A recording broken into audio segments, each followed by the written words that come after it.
Made it home from the first couple Elite Series events of the year, so gonna do a little recap. Got off to a good start, made the cut at both events, but the first one at Guntersville particularly went pretty well. I was happy with it. Left with an 18th place finish and came out of the gates pretty hot the first day, had a big bag.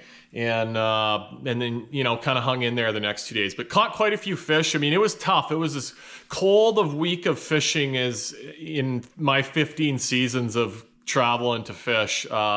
Coldest week I've ever experienced. There was ice on a lot of the bays, you know, just tough conditions. So I ended up pretty much staying in the main channel, and I actually caught all my fish on a Smeltinator and a Z-Man jerk shad using a minnow. So about 2/3 I caught casting with the 6-inch. That's with the nice 4/0 hook in it. All the Smeltinators come with a Gamakatsu hook. But I'd cast that up to, you know, places wherever I could find a little bump or a, you know, shell bar, just places where I caught a few in practice. I just kind of covered a lot of ground. And it seemed like I could get more bites just free casting a minnow around than I could with a trap like a lot of the other guys were doing. I tried a bit of both. And then the other thing I was doing, and this was cool, I got onto this like the second day of practice, and the first one I caught was a 5-pounder. But I caught probably about 1/3 of the fish I weighed, a couple each day, with a 5-inch jerk shad, and I used a 4 a little bit as well. I had a couple spotted bass places, but they would all get the 5 just as good, and that's what I was sort of throwing at the end. That's the 3/8 ounce new tungsten Smeltinator. So, you know, for fishing under the boat, the 3/8 is nice. It gets down quick to fish that you see, and it's easier to keep it, you know, in the transducer cone on the 2D.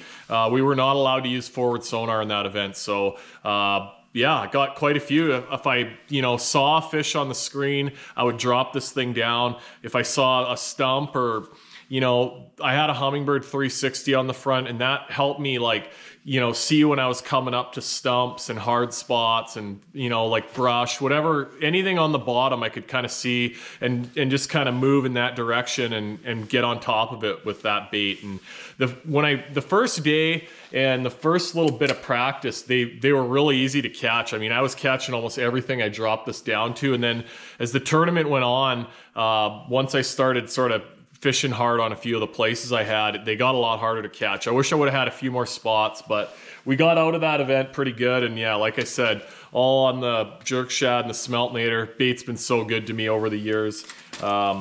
Fishing them both on some NRX Plus fishing rods, an 872 for the bigger one. That's the one I was casting around. I also used 903 NRX Plus inshore rod, and it's really nice for loading up with those bigger baits. The rod loads up so nice, and that was one that it's in my boat still down south. But and then the 852 is really, it's one of my favorites for fishing under the boat, fishing vertical, really sensitive. Shimano X-Sense reels.